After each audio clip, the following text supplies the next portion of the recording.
And now, the Lowe Post. Welcome to the Lowe Post podcast, live from an undisclosed hotel location in New York City on Sunday night, where I'm very excited, legitimately excited to be joined by Chicago Bulls shooting guard and someone I predicted would make the All-Star team this year, Zach LaVine. How are you? Oh, man, how are you doing? I'm good. Two Zachs in the same room. Isn't that ironic? It's just me, you, and Zach Collins. Yeah, right? I think, right? I think there might be. Nope, I think that's it. It's only a couple of us. It's not too many in the NBA. And all of us spell it correctly. K. It's not the right way to go. It's just wrong. No, it's not. Yes, I don't like it that much either. Zach Morris is the most famous fictional Zach ever. He goes K. That's the one black spot we have is on Zach Morris's. Actually, he has a lot of black spots on his resume if you watch the show. I don't know anything about Zach Morris. You're too young. Yeah, I was about to say, I don't know that one, so. You really don't know who Zach Morris is? Like, no, it's a total. That blank, yeah. It's all over for me. Yeah. I'm 42 years old. It's all over. He was on a show called Saved by the Bell. Are you aware of Saved by the Bell? Yeah, I know that. I've heard of the show. AC Slater, Kelly Kapowski. I've heard of the show. Okay. Yeah. So in the lobby, I saw Jim Boylen. Yeah. And he said, Zach and I were in a great spot right now. One of my favorite things is my film sessions. He said in the theater, like Zach and I in the theater. I was like, are you guys going to movies together? He's like, no, in the film room, in the theater. We're in a great spot. I love it. So it didn't necessarily start out this way. Yeah. So, and now it does appear to be in a great spot, but I want to take me back. What do you remember of the first 72 hours of the Jim Boylen regime? I mean, I've had a lot of different coaches. So, you see how it has to change from assistant to a head coach, because it happened with Sam Mitchell when Flip passed away, unfortunately. And you can see, assistant coach, you have somebody where it's like your friend or like you can go to them. But then they have to step into the head coaching role. It's different. They have to have different respect. They have to, account for everybody on the team. They have to account for their coaches, their staff, stuff like that. So, it was a little bit different.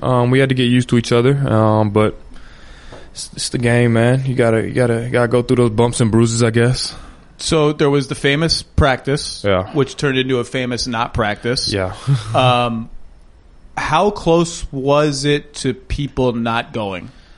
It was just we needed, both the coaches and the players needed to get something off their chest. I think it was a good thing that happened. As bad as it looked, it was a good thing that happened because it brought us closer. Everybody was able to tell the truth. Speak from the heart if it was good or bad.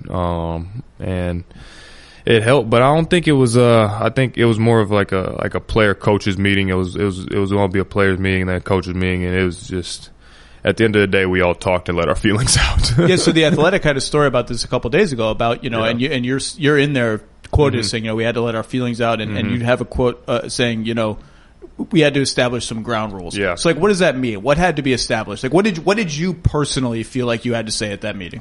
I was upset because we weren't seeing eye to eye with how things were being run, accountability, and even role setting, stuff like that. And like I said, that transition from a coaching period is tough, and I think we just had to set some ground rules, even for the coaching staff. How it was going to be. We had to set some different things on us, how we were going to be as players toward the coaches, because it's a whole different coaching staff. It's a different personality that's at the head of the charge. So I think that was the main thing that had to be set. What turned it for you and Coach Boylen? Like, if you're in a good place right now, if he's right, like what turned it? Was there a meeting? Was it him paying your fine when you got ejected? Or I don't even remember what it was. I've tried to pay his fine. You tried to pay his fine? Oh, that's what it was. Fine. Yeah, I tried to pay his fine. Did you pay it? They didn't let me. I offered it. What helped our relationship out a lot is I didn't understand how much he cared. He generally cares for his players, and he might do some quirky things here and there, or the things that you see that he does is different. That's just his way of showing, his competitiveness. But he's very competitive, but he cares about his players, and that's something I can respect. I remember I was at a game in Toronto in December of last season, probably 3 weeks after he took over, something like that. And that game, I think Robin Lopez posted up 25 times. Yeah. And Bobby Portis might have posted up 20 more times. Yeah. And I remember a local reporter after the game asked Jim in the scrum, is this really how you want to play? Is this is this the plan? And he tripled down. He didn't just double it. He was like, this is how we are playing. We are going back to the basics. Yeah. Hakeem Olajuwon, blah, blah, blah. You're a high flying shooting guard. Yeah. Was that frustrating? It was tough at times because in the beginning he sat me down. He said, "We don't have to learn to crawl before we walk." And I was like, "Man, I can run, So, it was a little tough at first, but we built it up. And that was that transition period. I think we played against the Pacers and we scored like 82 points or something like that. It felt like I was watching one of them old MJ films where they were like them versus the Pistons and it was like 75-80, final score. But it was tough at first, but then we started building up and then we started playing faster. We're starting to play faster now and I just think he had to gain some of that trust and like break down the ground rules of how we wanted to build up the foundation for how he wanted it. Here's my challenge to you based on the conversation I just had with Jim Boylen 15 minutes ago, which you witnessed. I'm pointing to Bulls PR czar, not czar, but something.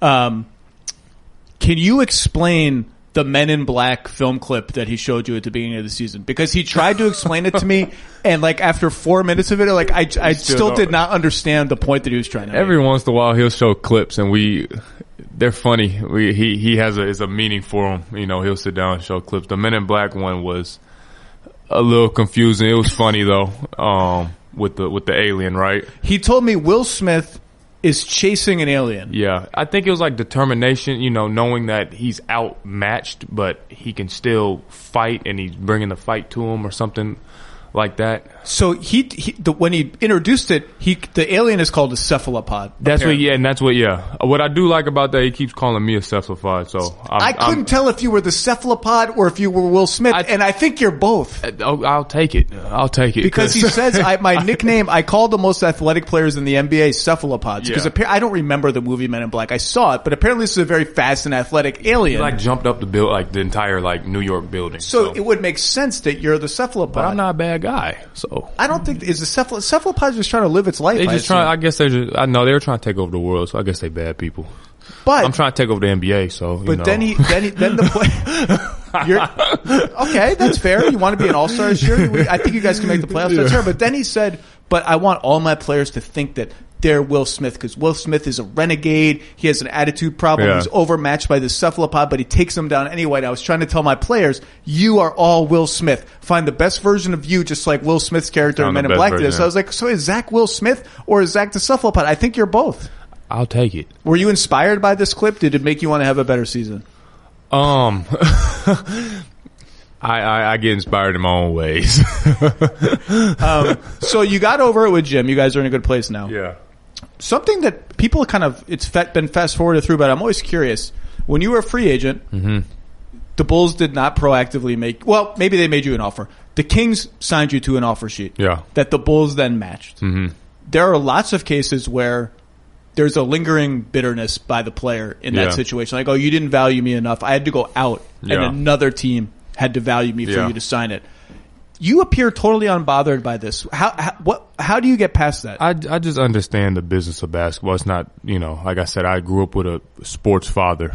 So I understood how it goes. They're letting the market get set. They don't want to battle against each other. If I didn't have it, especially that year, I think there was only 2 offer sheets that got signed. It was me and somebody else at a lower level, obviously, but it wasn't a big cap market, like last couple of years or in the future. So you just got to understand it. They matched it pretty quickly too. Yeah, so obviously I knew, okay, they want me. So it was, it's just a part of basketball, man. At the end of the day, I'm here to do my job and they're there to do theirs. And and then you come together and you're a team again. So it's the way it is. I was going to ask you, what's the first conversation with the front office like that you remember? Like once, I don't even know if you're in Chicago still at that time. They called me and they said that, we didn't have to think about it or something like that. Like, you're always going to be family with us. And I was like, okay, cool. Thanks. Let's get this thing going. So I didn't take it personal. It's just how basketball is. I think that's what you have to understand. By the way, I mentioned Robin Lopez post-ups before. I meant to ask you regarding Robin. What is the Britney Spears thing? That's one of my favorite teammates, man. I've had a lot of teammates. Everybody loves Robin. He's a little bit different, but he is hilarious. So there was a Britney Spears picture. He actually got it in Toronto. Ironically, I think it might have been that game too when he and Serge threw down. Yeah, I think it might have been one of those games. But he had it. He had a picture of Britney Spears in his locker at the United Center, and it just sat there with a pack of Rolos. And his nickname's Rolo, obviously. Yeah. So when he got traded, I guess they didn't like get his picture. So I told him like, "Hey, I'll bring the picture for you. You know, when we play you guys, because we played him the first preseason game." But I guess he eventually got the picture. So he likes Britney Spears. I mean, nothing wrong with that. Yeah. Do you ever feel like ticketing websites make getting to the event difficult on purpose? It's as if they're so big they can get away with not caring about your customer experience. With millions of live events and a price match guarantee, that's important. SeatGeek proves there's a better way. Search for sports, music, comedy, whatever at SeatGeek. It has all the tickets you could want in one place. No more going to 12 different secondary market websites. SeatGeek rates each deal on a scale of 1 to 10 and displays every ticket on an interactive seat map. Green dots mean good deals. Red dots maybe less good. Super easy to use. Every purchase is fully guaranteed, so you can shop for tickets with confidence. That's very important. I have the SeatGeek app on my phone. It's by far the fastest and easiest way to get tickets. SeatGeek will even give you $10 off your first purchase. All you have to do is use our promo code. Download the SeatGeek app today and use promo code Lowe, Lowe, my last name, the name of this podcast, promo code Lowe. Bam, $10 off your first purchase. Sometimes for inspiration, you just have to look up. For more than 60 years, the Goodyear blimp has fueled greatness on the gridiron by providing aerial coverage of some of the most legendary moments in college football history. When the Goodyear blimp rises above a stadium, it inspires players to reach higher and rise to the challenge of the game's biggest moments. Now it's your turn to go further with Goodyear. Discover tires made to rise above the rest. Learn more at Goodyear.com. Goodyear, more driven. So one of the things that I think people don't know about you is you talk to anyone in Minnesota, anyone here, you are a hellacious worker. Everyone is like, this dude just, whatever the outside perception of Zach LaVine might be, we cannot keep this guy out of the gym. Mm-hmm. And someone from the Wolves told me, literally, we couldn't keep him out of the gym, so Flip had to disable his fingerprint from working at nighttime in Minnesota, so he couldn't get in the gym at night. Is that true? So I've got a lot better at it. That was true. It was Flip. It was that period where Flip got a little sick, but I think it was Sam Mitchell that took away my key card ability. Okay. Because after games, you're a rookie. You have ups and downs. Same as now. You have ups and downs. So after the games, my way of venting would be like going back to the gym and shooting at night. So I'll go back at like 11, 12 o'clock, and I'll shoot 500, 600 shots. I'll go to practice and shoot. So do you have someone rebounding for you? A couple times it'll be like my father. I had one of my friends living out there with me, but sometimes after the game I didn't feel like talking to anybody. So I would just go there and shoot. I'm not somebody that's a big party. I don't drink a lot. I go watch movies. I hang out with my girl or something like that. But if I want to get away, like that's like my escape. So I go to the gym and shoot. And they told you this key card is not going to function after a certain hour. Yeah, you can't keep coming here at nighttime because I would still have to go up there in the morning. I'll be tired, obviously, in the morning. I'll go there early and try to get some shots up, and I'll go lift or whatever. And they took it away. But did you find some alternative, like a local Equinox? This is actually something I've never told anybody. So in Minnesota, me and my dad are best friends, but he's out this world crazy with how he thinks of things. So in Minnesota, it's too cold to go outside and shoot like I used to in California or in Seattle. So we bought a hoop, and I had a 2-story apartment in Minnesota. And he put the hoop on like the stairwell, but lowered it to I don't know, it's like 6 feet so it'd stay inside, but then put this hoop on the top row of the stairs so it'd be at 10 feet. So I'll go and shoot inside the house in the stairwell, just touch shots, 100, 200 shots in the house. So that's what I would do. Did you ever break anything?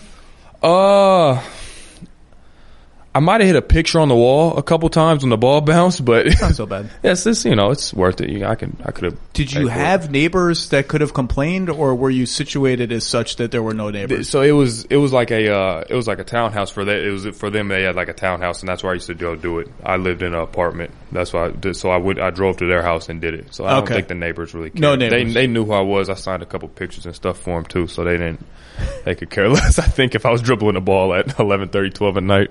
I want to go through some Minnesota stories. Mm-hmm.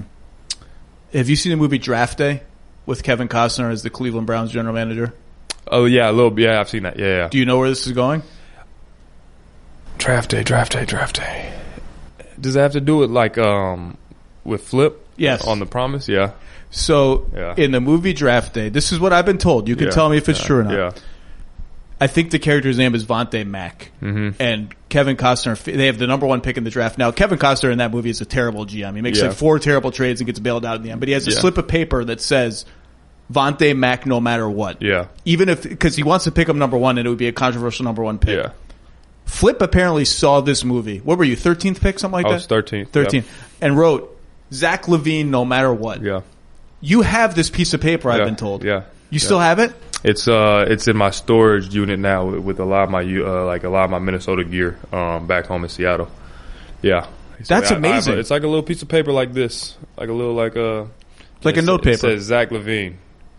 That's amazing. Oh, it doesn't say no matter what. It doesn't say no matter what, but just Zach LaVine on it with the little thing. And I have a little Flip Saunders award, and I love Flip, man. I love their family, the Saunders family. I've always been, they've been the best. I'm so happy for Ryan getting his opportunity as a head coach right now.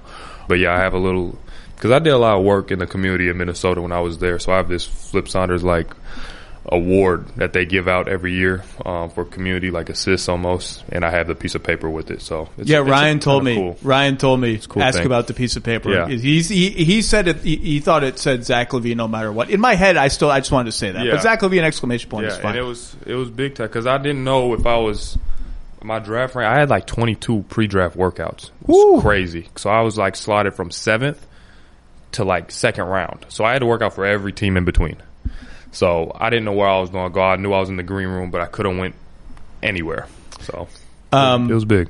Which, as you have said subsequently, is your reaction to being picked by the Minnesota Timberwolves, instantly famous, was shock. It was just shock, right? No, it wasn't dismay. Mad. No, I had to explain that to when I first walked on the stage. Obviously I was just like, I said what I had to say. I didn't really mean it like that, but I was just shocked, And then when they were asking me afterwards, they're like, "Yeah, what about your reaction?" And I was like, I'm extremely excited, this and that. And all the reporters are looking perplexed, like, what are you talking about? And then I watched the video of it. I'm like, oh, damn, like, I didn't know I did that. So it was a little different, I feel bad for it, but it was not my reaction. Ryan also told me, so you get traded to the Bulls on draft day, X years later. Ryan got married about a week after that. Yeah. And he was like, well, we weren't sure Zach was coming at that point because we had just traded his ass. And not only did you come, it took like a couple flights and there was some travel mishap, but he has this photo he sent me on my phone. Yeah. You were like the first person that he hugged after the wedding. Yeah. And it's a photo. So you were going no matter what. Yeah. I mean, it's like I said, I understand basketball, man. I understand business. You can't take it too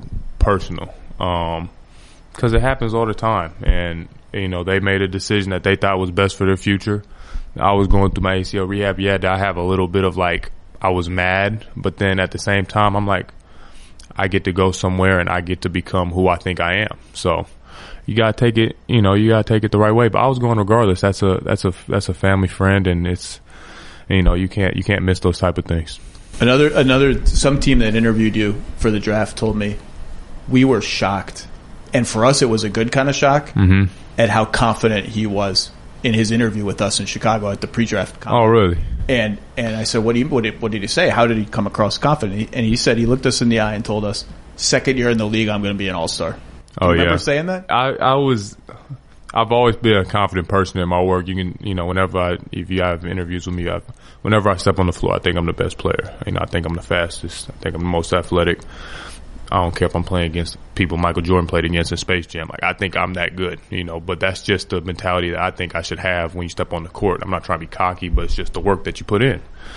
Mindset I think you should have. This team liked it. They're like, we like this. I don't remember what I said. Now, obviously, was I all-star at my second year? No, I still haven't been all-star yet, but my mentality was letting them know, I think, that, hey, look, I'm a confident person. I think I can get to this point.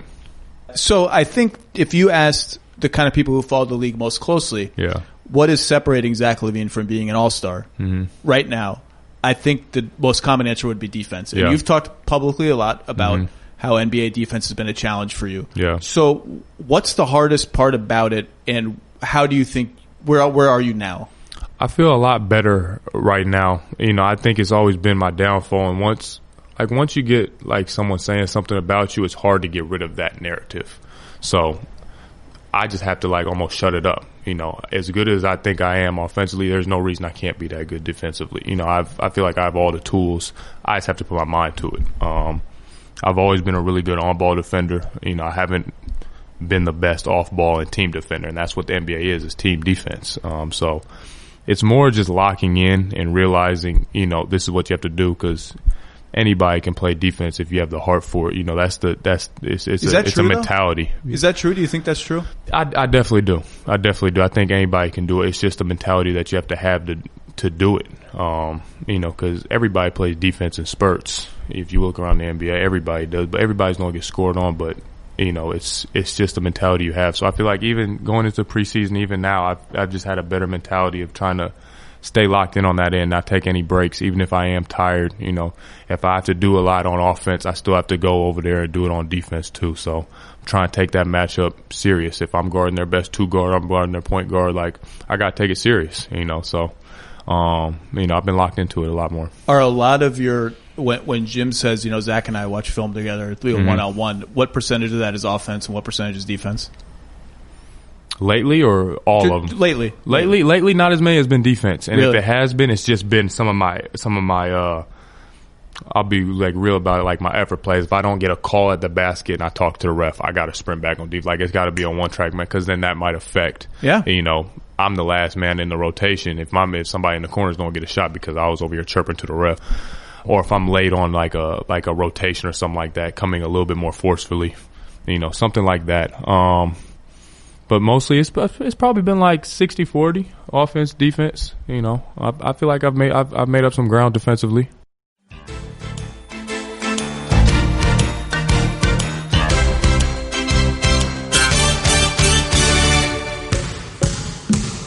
Tell me what happened with the whole long twos analytics thing, because I was traveling in LA and all of a sudden I'm like getting texts like this LaVine and there's something going on with Boylen. Yeah, what happened? We don't even have an analytics department. That's the thing. But it was an interview I was having. I was having a casual conversation, and we were talking about like the mid-range game and how it's like not as prevalent.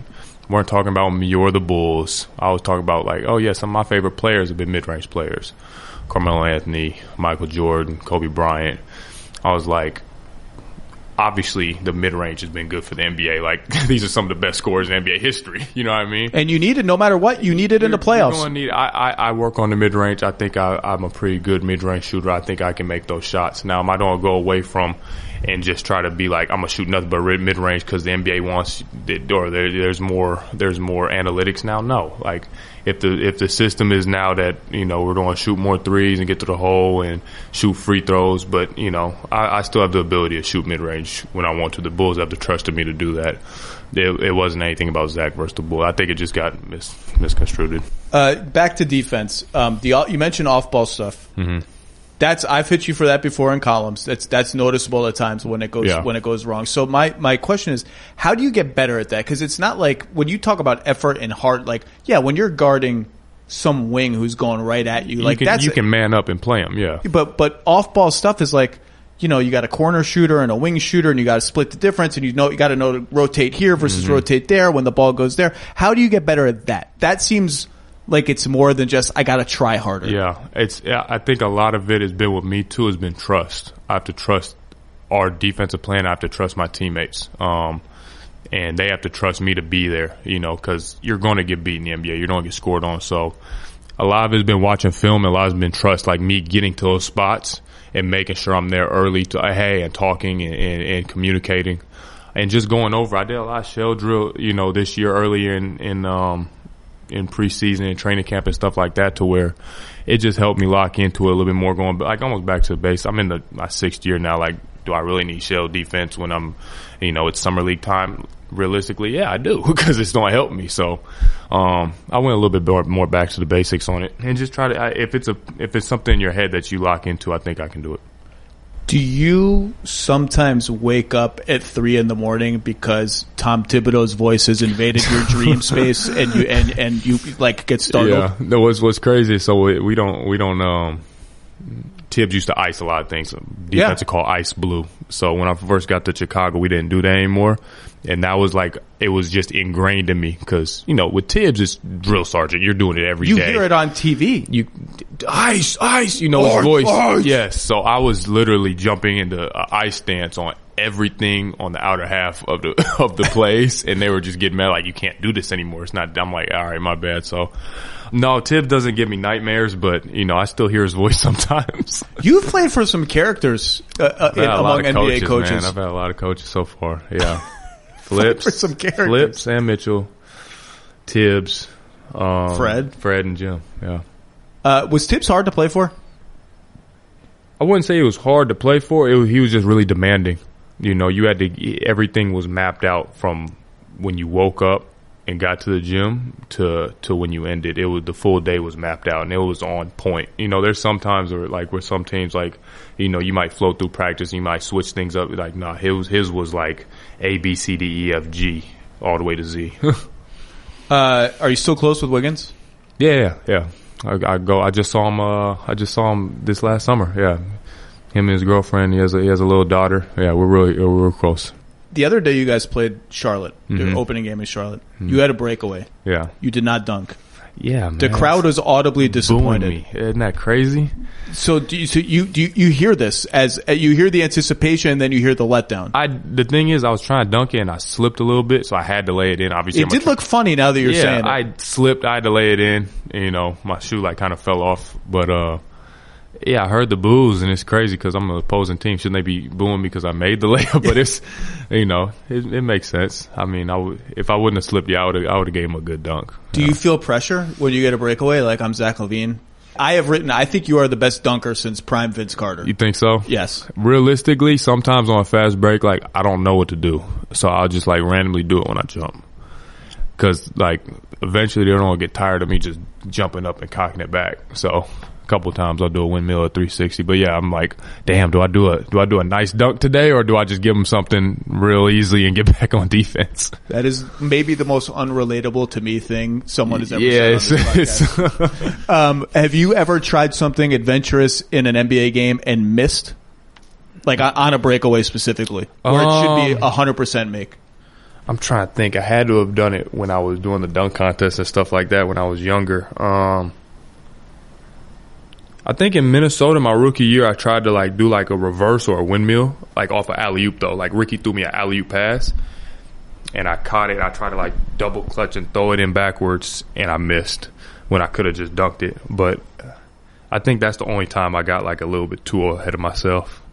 That's when I can feel the old school coach vibes running through my body. Oh, he subbed me out so fast. It was really? Flip. Oh, he subbed me out so fast. Yeah, so fast.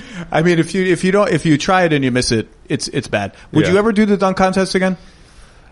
It's in Chicago this year. I don't know. You've never been defeated in an NBA. You're 2 for 2, right? 2 for 2. Yeah, you got to do it again. Come on. Everybody wants me. If my leg, the thing is, man, like I know you don't want to be the dunk contest guy. It's a narrative, but not even just that. Like I'm fine with people saying it because it's just casual fans, and that's a lot of our NBA is. Like I said, I understand the business of it. But I was 19 and 20 when I won, and I weighed like 185. I have an ACL reconstruction surgery now, where I've done a great job coming back from it, but I weigh like 25 pounds more. You know, so it's a lot of stuff that goes into it. You know, I was playing like 33 minutes a game now, so I gotta see how my legs are. I don't want to, like a home run derby, waste all my swings in the second half of the season, bat like 205. Like, you know what I mean? Just don't. All I'm asking is don't rule it out. I won't rule it out. It's going to be really cold in Chicago. It's a game time decision. Give us something to look forward to. We're in a rough stretch of All-Star right now. Give us something to look forward to. Toronto, the one in Toronto with you and Aaron, number one. Yeah, that was great. That whole night was an all-time All-Star Saturday. I'm not gonna lie, I would probably be a lot more willing to do it if we didn't go into that overtime. Like I left like 4 dunks out there that I didn't have to do because we like went into overtime. Yeah, that was one of the best ever. I mean, I'm glad we did it though. I mean, you guys didn't miss. No. Normally they're like guys are missing 4 times. You guys was just boom, boom, boom. And my wife was with me. We made a little date night, and I turned her out. And I turned her. I was like, it's not normally like this. This is way better than it normally is. Yeah, it was crazy. What are your favorite memories when you think back to that night? What are your favorite memories of it? Just how it turned into just going from a like a fan thing to where, you know, you go up and dunk and get it to where it was a competitive thing between me. Because me and Aaron are cool. We're friends. We know each other since pre-draft. Same agency. And we were looking at each other in the face like, okay, what do you got next? What do I got next? It became almost like a real competitive thing. And you could see how much, you know, each one of us wanted to win, how much we put into like trying to win. So no one was like just going to give in. So it was kind of cool. I have no memory of who else was in that dunk contest. No idea. Damn, who was in that dunk contest? The answer is it doesn't matter. It doesn't matter. No one in this room is going to know the answer to that. Let's just move on. No one knows. It's better that way. It's better that way. I think, yeah, forget it. Yeah, it's all right. Should we have the Sonics again? You're from Seattle. Do we need to get the Sonics back? 100%. Like it's crazy that the Seattle Sonics, Supersonics don't have a team. Seattle needs basketball, and you know I think we gotta give a pat on the back to Jamal Crawford on how he's like held down the city with the pro-am and stuff like that, bringing pros into play in the summertime, because that's the only time they really get to see him now, and it's done really good. But I think Seattle does need a pro team. It's been a long time. Would you refuse to sign with the Oklahoma City Thunder out of principle, even if they offered you the most? No, man, no, I couldn't do all that now. But it is crazy how we traded Vancouver and Seattle for Memphis and OKC, though. You said it, not me. Yeah, that's. I mean, I'm just going by cities. You know, it's just crazy. I didn't say anything. I have a very important question for you. I could not have you on this podcast without asking this question. Mm-hmm. Are you currently on the Bulls Leadership Council, and what does it do? Yes, I am. It's just a Jim put it together. It's just like the leaders of the team, and how could I say this? We talk amongst ourselves and then talk with him and relay it to the team. About whatever he wants to talk about. You know, if it's a big meeting before the game, or if it's you know, how the team's feeling right now about practice, or if we need to save our legs in practice, stuff like that. Who's on the Leadership Council? Me, Thad, Otto, and Lowry. 4-person Leadership Council. Yeah. Do you have term limits? Like, can you get off of it after the season? I don't know, man. I don't know. I don't think it's like. I don't know. How often do you meet? We haven't really done it. We did it a lot last year. This is disappointing. I really want it to be an official thing. Like on the 10th of every month. Every month we have summoned to a potluck dinner with the rest of the leadership. We have to wear a certain outfit each time. Powdered wigs. I want powdered wigs and gavels. It ain't nothing like that, man. No, it's just, you know, pretty much like the captains of the team. People, hiring can be a slow process. Cafe Altura's COO Dylan Miskowitz needed to hire a director of coffee for his organic coffee company, but he was having trouble finding qualified applicants. So he switched to ZipRecruiter. ZipRecruiter doesn't depend on candidates finding you, it finds them for you.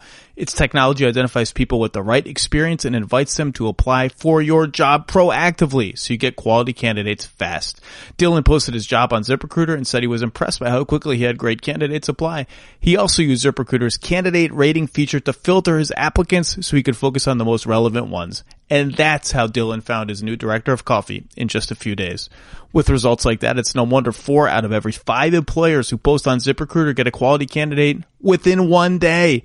See why ZipRecruiter is effective for businesses of all sizes? Try ZipRecruiter for free at our web address, ZipRecruiter.com/lowpost. That's ZipRecruiter.com/lowpost, LOWEPOST, the name of this podcast. ZipRecruiter.com/lowpost. ZipRecruiter, the smartest way to hire.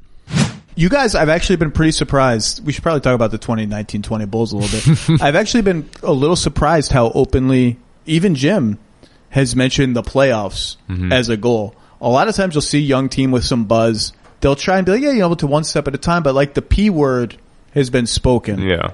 You're 1-2 as we're taping this. How realistic? Like, did you have a win total in mind? Do you share that goal? Like, yeah, playoffs. We got the talent to do it right now. I think that it came because you have to set goals, and I'm not somebody that's going to shy away from. Like, I set goals for myself, but you can't shy away from, or if you don't believe in them, I don't think that they'll be achieved. So. why not say we can't be a playoff team? If we don't believe it ourselves, nobody else will. I don't think we'll become it. So, yeah, I think we can make the playoffs. Obviously, I think we go into every game thinking we can win. I don't think we're going to go – obviously, we're not going to go 82-0, but, I think we can make the playoffs. I picked you to make the playoffs. Yeah, did I feel super confident in it? No. But, I mean, I think it's doable. Yeah. In the West, I think it'd be a different story, but in the East, it's doable. Yeah, no, for sure. We got to go out there and do what we have to do, man. It's a goal, and it's something we have to go down there and chase. What do you think of the Lowry-Wendell front line? Like, it's just almost as a teammate and almost as a fan, when you watch them play, what do you envision for them? Like, by the end of the season, they're going to look like this? Or, like, what's the peak version of that group look like? I mean, Lowry's just a hybrid, man. It's the stuff he does sometimes, like, in the game. I've done a lot of really cool things, and I know Lowry sometimes, like, takes me back on, like, he's a 7-footer that plays like a guard. He'll go to the left and do, like, a 1-foot fadeaway. And it's like, damn, it'll be hard for me to do that. Like, he does things that is just, for 7-foot people, they don't do. Wendell, at his age, is probably, like, one of the most advanced, like, big men, like, defensively I've ever seen. Like, he makes up mistakes, for us. He erases them. So I think our front court is huge, man. It's going to help us a lot. I think those two guys pair really well together, and the only obstacle is youth. But we'll see. Who's the best athlete on the team other than you? I think I know who it is, but who do you think it is? The best pure athlete. Like, you guys are doing American Gladiators. Oh, you won't guess it right. I know you won't. You say your answer first. Shaquille Harrison. Oh, we got it right. All right, cool. Yep, you already knew it. Yeah, Shaq Harrison. He's a monster athlete. Yeah, no, it's ridiculous, yeah. Jim Boylen told me today in the lobby, he reached 18 miles an hour sprinting either today or yesterday. And apparently, I don't know how fast that is. Apparently, that's really, really, I mean, I know how fast it is. I just don't know how fast, like, human beings are meant to run. Me and him race, like, every other day, and we see who wins. It's crazy. What do you, like, back and forth? Like, when we do our sprints, like, some people just jog or, like, little sprints down and back. Like, me and Shaq, like, have a competitive thing where, like, we dead ass run and see who wins that day. It's crazy, yeah. If he can ever get that jumper working, he's a freak athlete. He could make it in football, baseball. His brother's a professional baseball player. Yeah. Well, what he can do defensively, Matt, he is annoying. Yeah, he's a hawk. Yeah. Last thing, and I'll let you go meet with Jim Boylen because you have a film session with Jim Boylen. Got a little bit of film session, man. What's more fun, this or a film session with Jim Boylen? Oh, this for sure. Is he standing and moving during the film session? He's animated. I'll say that. He's animated. Because when he talks to me about basketball, sometimes he stands. Yeah. And I'm like, Jim, calm down. Just chill, man. I'm just trying to drink my coffee. This is how he is. This is how he is. He gets into it, man. And I like it, though. He's crouching. I'm like, my God. Yeah, he likes it. Just like, turn it off, man. It's not off switch for him, man. We need it. You played how many seasons with KG? Just one? 1.5. Okay, 1.5. Got traded halfway through my rookie year, yeah. Best teammate ever. Open-ended. Yeah, best teammate ever. Best Kevin Garnett story that you have? Wow. Could be anything.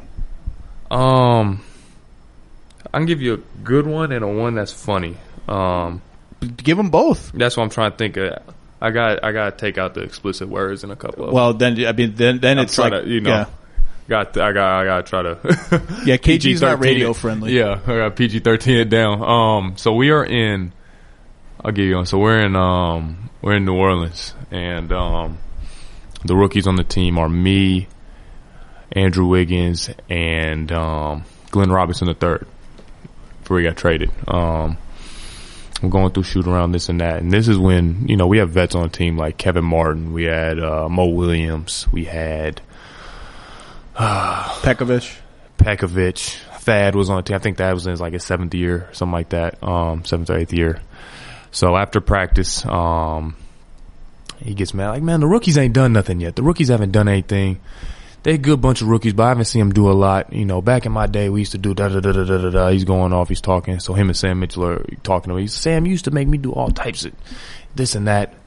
So he grabs the balls, and he says, you know what? You guys got to collect the balls today. So he rolls one. He just grabs one and rolls it down to the floor. So we all looking at each other like, okay.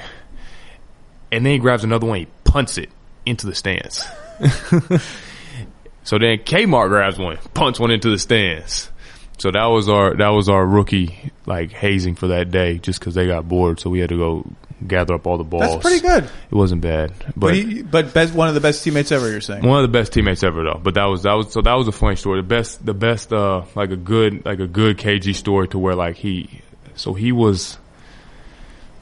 like, what was he, 40, 41? When he was playing with you guys, he was old. Whatever it was 41. Old. So I came in. So I got, like I said, I work my butt off. You know, so I get to the gym at like practice at like 11. I'm there at like 8:30. And, you know, I'm walking. I'm thinking I'm ready to go. My rookie, I'm driving I got a car like a dealership like promo. I have a Lexus. I'm thinking I'm great. You know, nice little red Lexus. Pull into the facility and there's all black Phantom just sitting there. So I'm like, wow, like this is crazy. Like whose Phantom is this? And I've only met KG like once or twice at this point. I go upstairs. Kevin Garnett is in a full sweat when I tell you, doing sprints up and down the floor. I'm 19. I'm going there early to get my shots up. Talking to herself. Yeah, KG. We're ready to go, KG. We're back home. Let's do it. And he's running up and down the floor. And I'm just sitting here like, wow, like this is, what's up, young fella? You good? You coming to get some work in? You still can't beat me to the gym. I'm like, damn, like this dude's a Hall of Famer. He's 40. Wow. It was crazy. And then did full practice. You could hear his voice from like when we played and we were on the opposite end, you could hear his voice, blue, ice. He was probably the biggest help on defense you could ever have. Flip once told me a story about, I think it was in Vegas, everyone was practicing together and Pekovic was either out of shape or being lazy, and KG just like... And Peck was the biggest dude in the NBA at that time. Peck was scary. Yeah. Peck was legit scary, and KG just went at him. I came to a locker room one time and Peck was boxing. Like, just in a full sweat, boxing a punching bag. And it was like, God. Yeah. I ate at a restaurant next to Peck once in Minneapolis. Yeah. It was me and Damian Rudej. And Peck was at the next... I remember Rudej, yeah. Me and Peck was at the next table.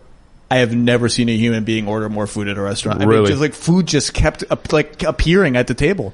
That dude right there, man. And he was like a rock. He wasn't like fat. He was just a rock of muscle. That's the reason I don't wear coming out of college, I was number 14. I wanted to have that in the NBA, and he had it. I just didn't even feel like asking. So that's the reason why I made it. Is that true? Realistically, yeah. You just didn't want to ask him for the Didn't want to ask him. Like when I got traded here, like Robert Lopez at 8, so I asked him for it. You know, he's a big guy, you know, but he's real friendly. Like I wasn't even going to ask Pekovic for the number. I was terrified of him. I think that's a good call. Yeah. All right, you've got to go meet with Jim Boylen. Speaking of terrifying prospects, I appreciate you having me here, man. Good luck this season. Thank you. I think you guys have a chance to be good. I think you have a chance to be an all-star. I want to see all that happen. Thank you for taking a little time out. Thank you, guys. Have some fun in New York and go get a W tomorrow. I'll go get some Peter Luger's tonight.